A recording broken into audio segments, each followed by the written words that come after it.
따라하시겠습니다. 의에 줄이고 목마른 자는 복이 있나니.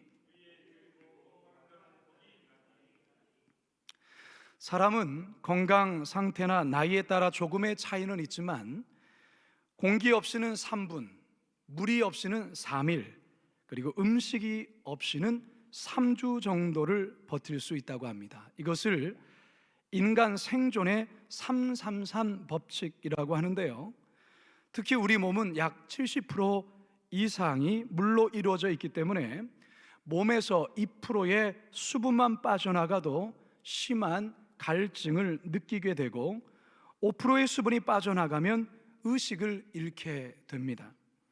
그리고 약 12%의 수분이 없어지면 목숨까지 잃게 됩니다. 따라서 정상적인 사람은 물을 마시지 않으면 갈증을 느껴야 하고 음식을 먹지 않으면 배가 고파야 합니다. 만약에 물을 마시지 않는데도 갈증을 느끼지 못한다거나 혹은 음식을 먹지 않았는데도 허기를 느끼지 못한다면 그의 몸은 어딘가 이상이 생긴 것입니다. 요즘 사순절 기간이라 성도님들 중에서도 개인의 영성과 어려운 시국을 놓고서 중보기도와 함께 금식에 동참하고 있는 분들이 꽤 있을 줄 압니다. 우리 모든 교육자들도 지금 사순절 40일 릴레이 금식에 동참하고 있는데요, 금식을 해보신 분들은 아시겠지만 얼마나 인간이 이 먹는 것에 약한 존재인지를 참 많이 깨닫게 됩니다.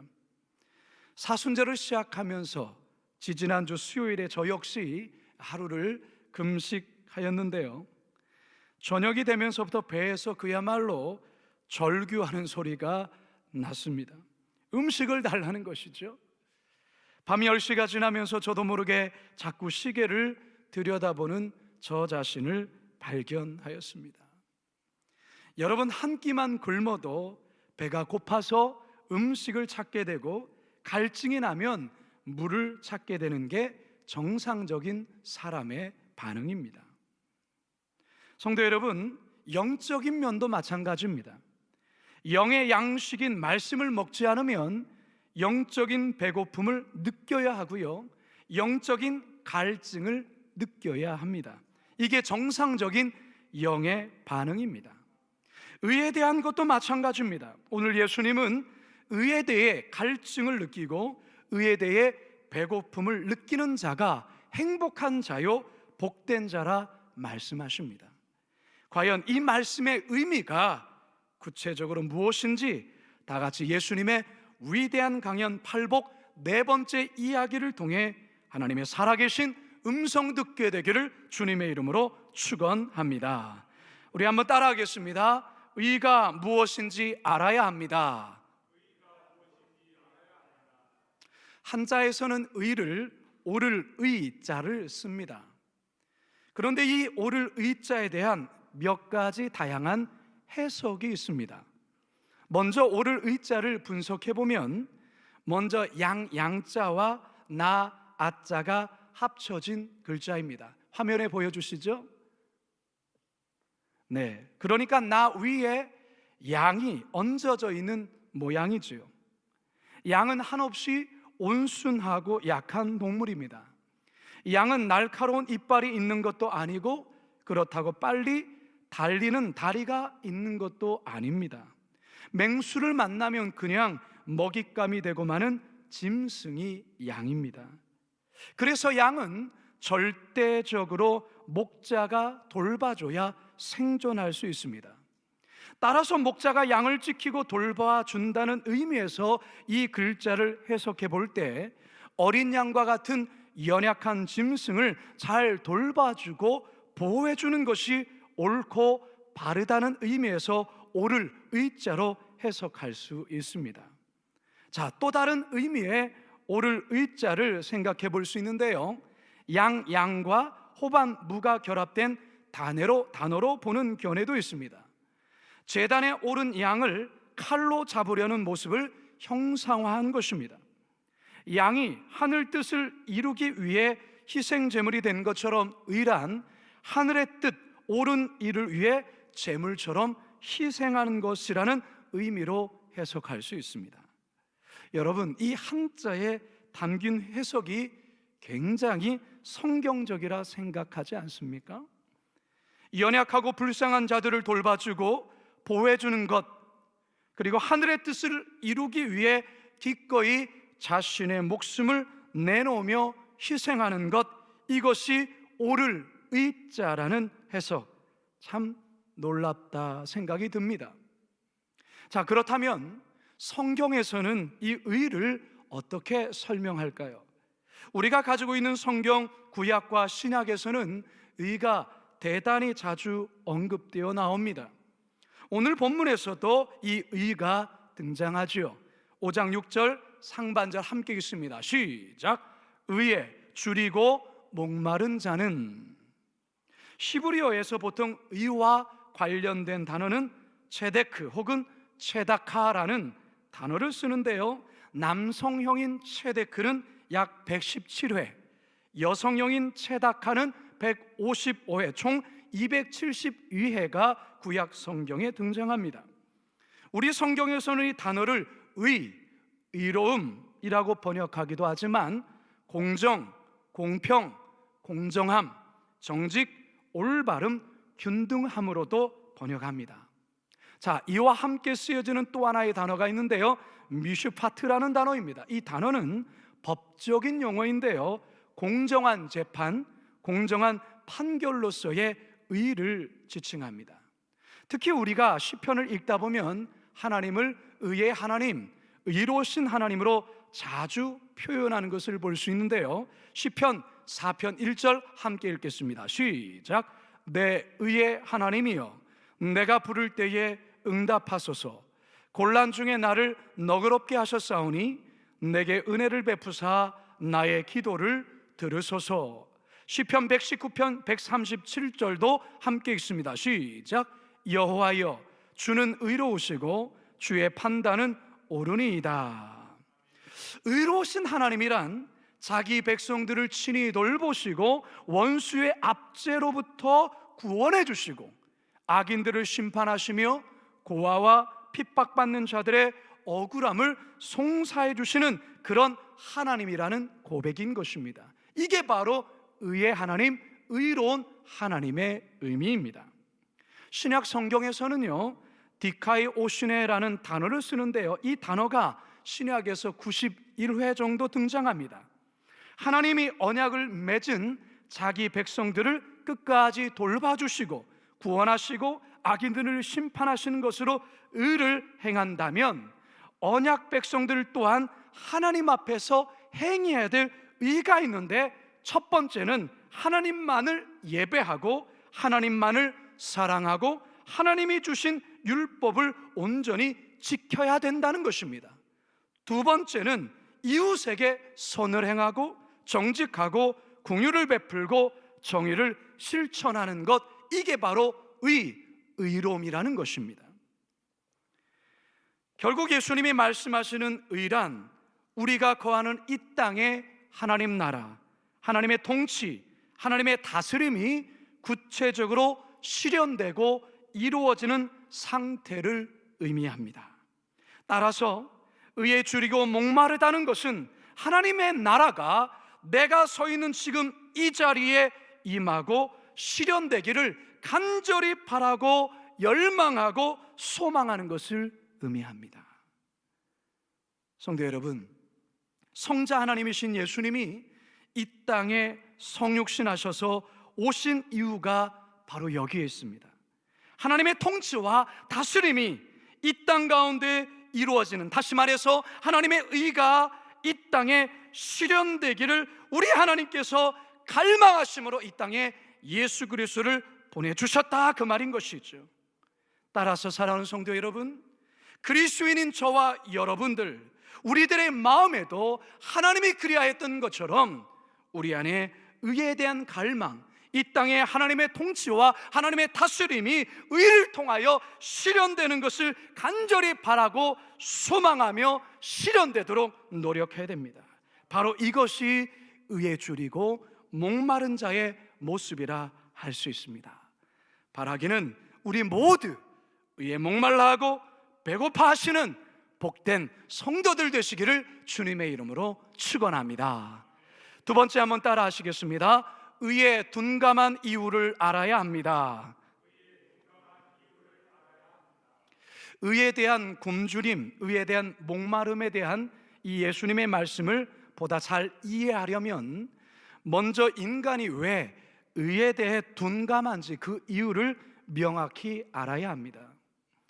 사도 바울은 로마 교회에 보내는 서신에서 인간이란 어떤 존재인가에 대해 길게 설명하다가 결론적으로 모든 인간은 하나님 앞에 죄인이라 결론을 내립니다. 로마서 3장 23절입니다. 시작.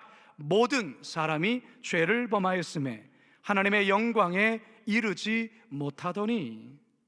사도 바울은 이에 대한 근거로 시편의 말씀을 인용하는데요, 로마서 3장 10절에서 12절입니다. 시작. 기록된 바 의인은 없나니 하나도 없으며 깨닫는 자도 없고 하나님을 찾는 자도 없고 다 치우쳐 함께 무익하게 되고 선을 행하는 자는 없나니 하나도 없도다. 사도 바울의 이와 같은 주장과 사상을 장로교 교리로 체계화시킨 사람이 다름 아닌 존 칼빈입니다.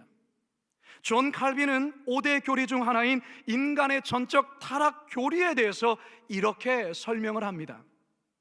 사람은 누구를 막론하고 죄인인데 이는 사람과의 상대적 관계 속에서 평가된 것이 아닌 하나님과의 본질적이고 근본적이며 나아가 영적인 절대적 관계의 근거에서 진단된 결과이다. 이를 다시 요약하면 모든 사람은 하나님 앞에서 신분 고하와 출신의 다양함에도 불구하고 동일하게 죄인으로 간주되고 따라서 정죄된다. 성도 여러분, 인간의 타락은 아담으로부터 비롯되었습니다. 인류의 시조인 아담이 사단의 미혹에 넘어가 하나님의 금지했던 선악과를 따먹게 되었는데 이것이 원죄의 기원입니다. 이후 아담의 죄성은 그의 후손들에게 유전되어 온 인류가 하나님 앞에서 죄인으로 선고받기에 이르게 되지요. 자, 그런데 인간은 결코 자신의 죄인됨을 인정하지 않습니다. 인정하려 하지 않습니다. 그래도 나는 저 사람보다 괜찮지 않은가? 그래도 저 인간보다는 내가 의롭지 않은가? 하면서 자신의 죄인됨을 부정하고 자신의 의롭다라는 것을 인정받고 싶어 한다는 것이죠. 예수님 당시의 바리새인들, 바리새파 사람들이 그리하였습니다. 하나님의 계명인 율법을 613가지 세부 조항으로 나누어서 그것들을 지키려 했고 가난한 자들에게 정기적인 구제를 통해 의로운 자라 칭찬받고자 했습니다. 그러나 그들의 속은 어떻습니까? 미움과 교만과 음란과 외식으로 가득했습니다. 그래서 예수님은 이들을 향하여 대단히 노여워하시며 책망하지요. 마태복음 23장 25절, 26절, 28절입니다. 시작. 화 있을진저 외식하는 서기관들과 바리새인들이여, 잔과 대접에 겉은 깨끗이 하되 그 안에는 탐욕과 방탕으로 가득하게 하는도다. 눈먼 바리새인이여, 너는 먼저 안을 깨끗이 하라. 그리하면 겉도 깨끗하리라. 이와 같이 너희도 겉으로는 사람에게 옳게 보이되 안으로는 외식과 불법이 가득하도다. 윌로우 크릭 처치의 빌 하이벨스 목사님이 10수년 전에 썼던 책 가운데 아무도 보는 이 없을 때 당신은 누구인가? 라는 책을 썼습니다. 제목만을 봐도 무엇을 이야기하려는지 우리는 쉽게 알 수 있죠. 아무도 보는 이 없을 때 당신은 누구인가? 우리들의 진짜 모습은 타인의 눈을 의식하지 않고 나타난 그때의 행동과 성품에 있다는 말입니다. 그만큼 인간은 사람들 앞에서 가면을 쓰고 의로운 척 할 때가 많다는 것입니다. 따라서 하나님 앞에서 인간이 얼마나 가식적이며 외식적인 존재인지를 깊이 통감해야 합니다. 얼마나 하나님 앞에서 자신의 의가 거지 누더기 옷과 같은 처참한지를 볼 수 있어야 합니다. 그래야만 나의 의로서는 도저히 하나님께 나갈 수 없고 그리스도의 완전한 의 외에는 그 어떤 것도 기댈 수 없다는 것을 절감하게 되는 것입니다. 바로 여기에서 그리스도의 의에 대한 목마름, 그리스도 의에 대한 배고픔이 일어나게 됩니다. 그래서 사도 바울은 의에 대해서 이야기할 때 두 가지 의에 대해서 말합니다. 하나는 우리가 행하는 착한 의로움을 말하고, 또 하나는 전가된 의를 말합니다. 전가된 의. 전가된 의가 무엇이냐? 예수님의 완전하신 의가 그리스도를 구주로 고백하는 이들에게 전가되어 하나님께서 그를 의롭다 칭해 주시는 것을 말합니다. 우리가 이것을 칭의라고 말하죠. 바로 이 의를 힘입을 때 거룩하시고 완전하신 하나님 앞에 비로소 나아갈 수 있다는 것입니다. 히브리서 4장 15절과 16절입니다. 시작. 우리에게 있는 대제사장은 우리의 연약함을 동정하지 못하시리가 아니요 모든 일에 우리와 똑같이 시험을 받으신 이로되 죄는 없으시니라. 그러므로 우리는 긍휼하심을 받고 때를 따라 돕는 은혜를 얻기 위하여 은혜의 보좌 앞에 담대히 나아갈 것이니라. 할렐루야. 은혜의 보좌 앞에 어떻게 나간다고요? 담대히 나갈 수 있다는 것이죠. 무엇으로 인하여? 예수 그리스도의 완전한 의를 힘입어서 말입니다. 우리의 의가 아니에요. 사랑하는 성도 여러분, 따라서 우리에게는 이 예수 그리스도의 의에 대한 목마름, 예수 그리스도에 대한 배고픔이 날마다 매 순간마다 있어야 합니다. 사랑하는 성도 여러분, 우리들의 의로는 결코 하나님 앞에 쓸 수 없어요. 하나님의 기준에 결코 도달할 수 없습니다. 흠없고 완전하신 예수 그리스도의 의만이 우리를 의롭게 하시고 구원할 수 있기에 이 완전한 의를 힘입어 날마다 하나님 앞에 담대히 나가시는 복된 성도들 다 되시기를 주님의 이름으로 축원합니다. 마지막 세 번째 따라하겠습니다. 의에 민감한 자를 복 주십니다. 지난 목요일 밤 원텐텐 특별 가정 예배 때 저는 염려에 관한 말씀을 성도들에게 전했습니다. 조지 월튼이라는 정신과 의사가 사람들의 염려에 대해 조사해 보았더니 96%가 사실은 쓸데없는 걱정이고 단 4% 정도만 진짜 해야 될 염려라고 말을 했습니다. 그럼에도 사람들은 거의 본능적으로 염려를 하는데 무엇에 대한 염려냐? 대부분이 무엇을 먹을까? 무엇을 마실까? 의식주에 관한 염려라는 것이죠. 자, 그런데요, 이 같은 염려가 오늘날 우리가 살아가는 지금에만 있는 것이냐? 아니에요. 2000년 전 예수님 당시에도 이 염려는 동일했던 것이죠. 그래서 예수님이 산상순을 통해서 날마다 염려하는 문제에 대해서 이렇게 말씀하시죠. 마태복음 6장 25절에서 27절입니다. 시작.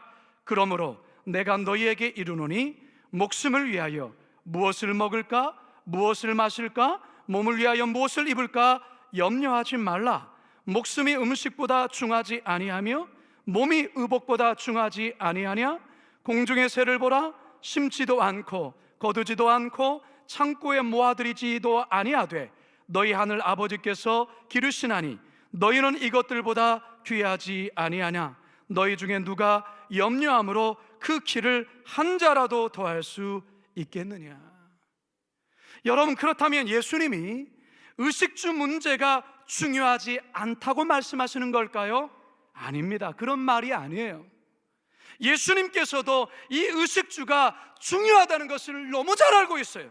그래서 32절 하반절에 이런 말씀이 있죠. 시작. 너희 하늘 아버지께서 이 모든 것이 너희에게 있어야 할 줄을 아시느니라. 아신다는 거예요. 이게 우리에게 필요하다는 것을 너무너무 잘 아신다는 것이죠. 예수님이 말씀하시고자 하는 것은 무슨 말이냐?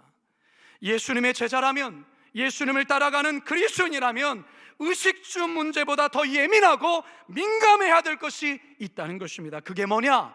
마태복음 6장 33절이 있습니다. 함께 읽습니다. 시작. 그런즉 너희는 먼저 그의 나라와 그의 의를 구하라. 그리하면 이 모든 것을 너희에게 더하시리라. 하나님의 의에 대해 우선적으로 관심을 갖고 하나님의 의에 대해 먼저 실천하고 하나님의 의에 대해 목말라라는 것입니다. 그러면 하나님께서 어떻게 하신다고요? 우리에게 꼭 있어야 될 것을 책임져 주시고 배부르게 해주시겠다 약속하고 계십니다. 바로 이것을 겸응하며 살아가는 자, 바로 이러한 삶을 살아가는 자가 진정한 복된 자요 행복한 자라 말씀하는 거예요. 오늘 본문 5장 6절 다시 한번 큰 목소리로 읽습니다. 시작. 의에 줄이고 목마른 자는 복이 있나니 그들이 배부를 것이며. 이스라엘 백성들이 광야에서 바로 이 같은 기적을 먼저 체험하고 경험하였어요. 신명기 8장 3절 하반절과 4절을 한번 읽습니다. 시작. 내 조상들도 알지 못하던 만나를 내게 먹이신 것은 사람이 떡으로만 사는 것이 아니요 여호와의 입에서 나오는 모든 말씀으로 사는 줄을 내가 알게 하려 하심이라. 이 40년 동안에 내 의복이 헤어지지 아니하였고 내 발이 부르트지 아니하였느니라. 아멘. 사랑하는 성도 여러분, 이 시간 영상을 통해서 함께 예배하는 우리 거룩한 빛 광성교회 성도 여러분, 코로나19 사태로 지금 우리나라 경제도 그렇고요, 그리고 우리 가정 경제도 그야말로 힘든 상황에 직면해 있습니다. 모두가 예민하고 민감해져 있어요. 모두가 걱정하고 염려하고 있어요. 이러다가 우리 망하는 것 아닌가? 이러다가 우리 직장 일터 문 닫아야 되는 거 아닌가? 이제 우리 뭘 먹고 살아야 되지? 이 같은 염려로 밤잠을 설치고 순간순간 한숨을 쉬고 있는 분들 있는 줄 압니다. 그런데 여러분, 그거 염려한다고, 그거 걱정한다고 예수님 말씀처럼 우리의 기가 한 자나 더해지지 않습니다. 그렇다면 어떻게 해야 될까요? 사도 베드로가 우리들에게 이렇게 권면하죠. 베드로전서 5장 7절입니다. 시작. 너의 염려를 다 주께 맡기라. 이는 그가 너희를 돌보심이라. 염려의 짐을 쌓아 짊어지지 말고 그거 다 주님께 맡겨버리라는 거예요. 던져버리라는 것이죠. 잔머리 걸리지 말고 통밥 걸리지 말라는 거예요. 그리고 여러분이 해야 될 것, 먼저 그의 나라와 그의 의를 구하라고 말씀하십니다. 의에 줄이고 목말라 하라는 것입니다. 하나님의 공의와 하나님의 정의를 먼저 실천하라 말씀하고 계세요. 엊그제 금요일에 있었던 일입니다. 좀 전에도 소개했던 대로 지금 우리 교회는 매일 밤 9시가 되면 유튜브를 통해 원텐텐 특별 가정 예배를 진행하고 있습니다.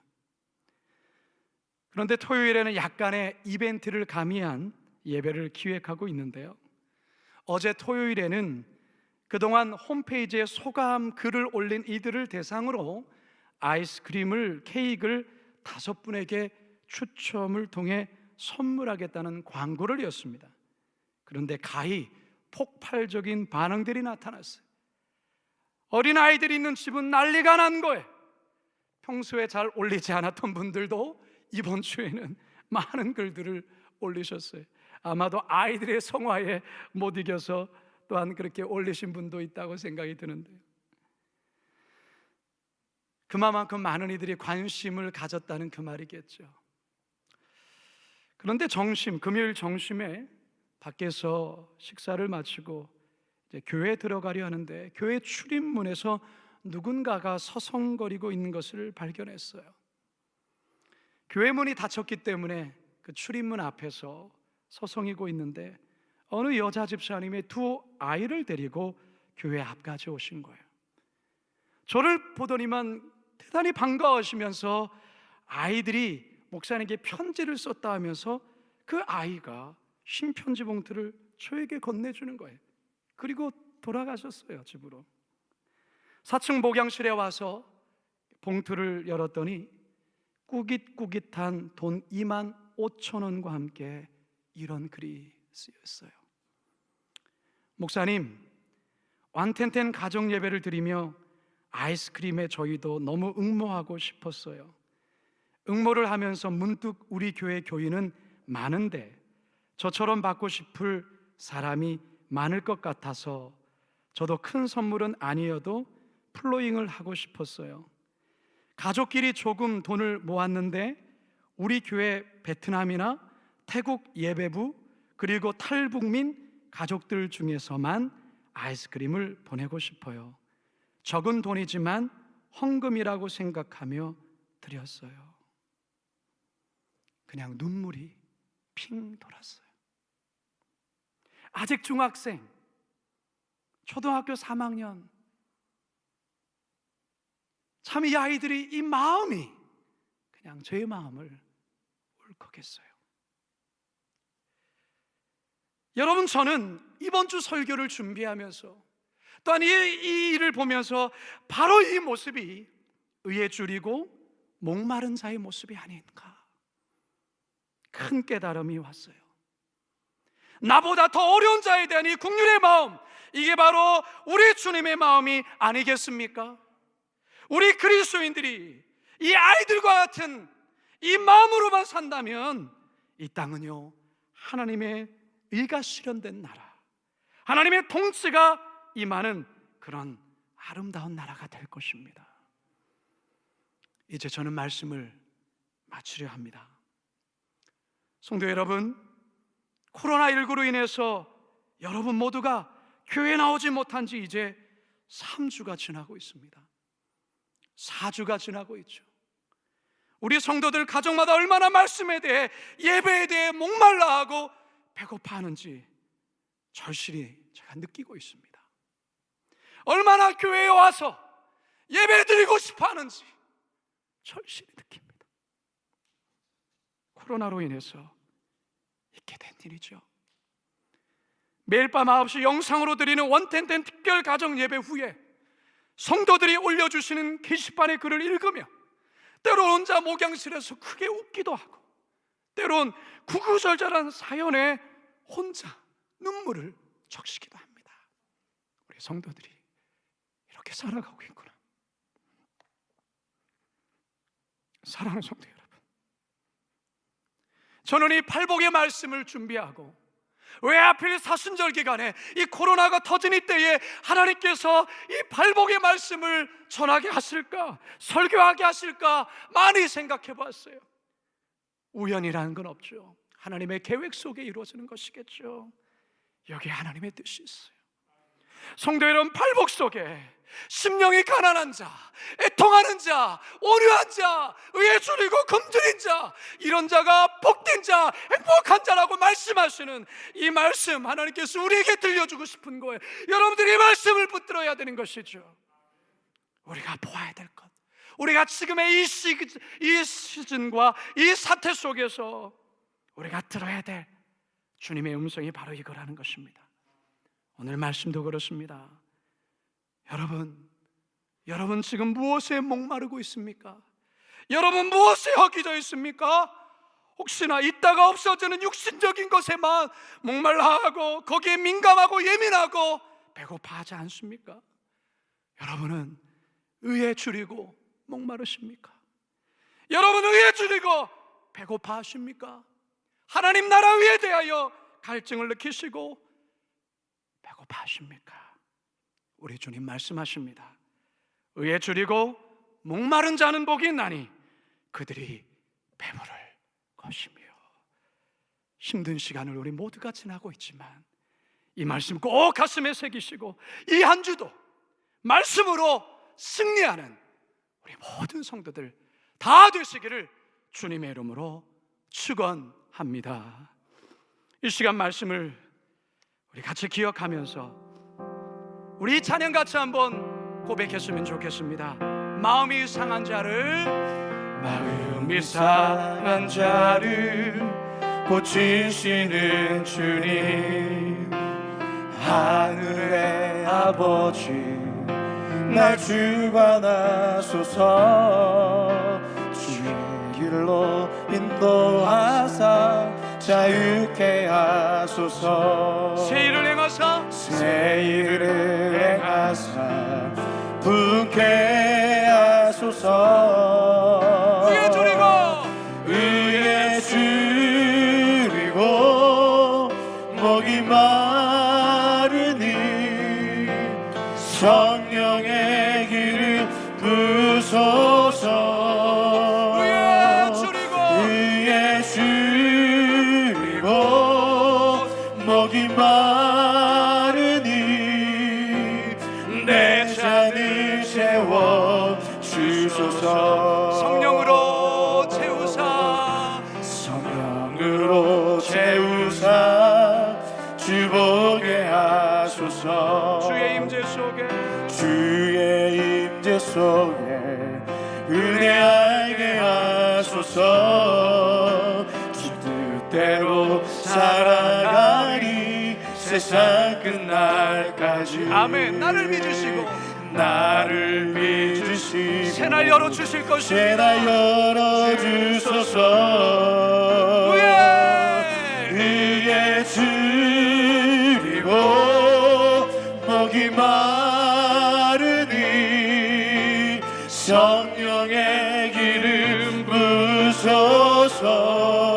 의에 줄이고 의에 줄이고 목이 마르니 내 잔을 채워 주소서. 사랑하는 성도 여러분, 오늘 주님은 우리에게 의에 줄이고 목마른 가울에게 질문합니다.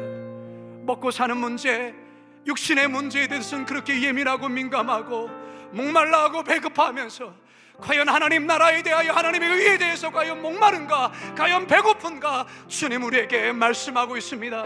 어떤 자가 복된 자입니까? 의에 줄이고 목마른 자라고 말씀합니다. 우리 다 같이 주여 한번 부르짖고 다 같이 기도하며 나갑니다. 주여, 살아계신 아버지 하나님, 아버지 썩어 없어질 것에 대하여 그렇게 예민하고 목말라하고 배가 아파하면서 성령 하나님 나라에 대하여, 그 나라와 그 의에 대해서는 무관심하고 무디고 둔감했던 우리들의 어리석은 죄악을 용서하여 주시옵소서. 살아계신 아버지 하나님, 다시 주의 말씀 앞에 섭니다. 의에 줄이고 목마른 자에게 우리 주께서 배부르게 하실 때는 이 주의 말씀을 붙잡고 어떠한 상황과 어떠한 환경 속에서도 주님만을 바라보며 믿음으로 나갈 수 있도록 역사하여 주시옵소서. 여러분, 이 시간 한 번만 더 기도합시다. 코로나19로 인하여 정말 회사의 문을 닫기 일보 직전에 있는 우리 성도들이 있습니다. 직원들에게 어떻게 사례를 해야 될까, 봉급을 줘야 될까, 그것 때문에 밤잠을 설치는 분들이 있습니다. 건강의 문제, 우리 고3 수험생 자녀들, 여러 가지로 이 생각지 않은 이 코로나로 인하여서 모든 일상의 삶이 엉클어지면서 일어난 이 모든 일들, 우리 시간 기도할 때 하나님 저들을 붙들어 주시고 용기를 잃지 않게 하여 주시고 일어서게 하여 주십시오. 우리 주여 한번 부르짖고 함께 기도합니다. 주여, 주님, 이 시간 아버지 하나님, 경제적인 큰 어려움 속에서 눈물 짓고 오려는 자들이 있습니다.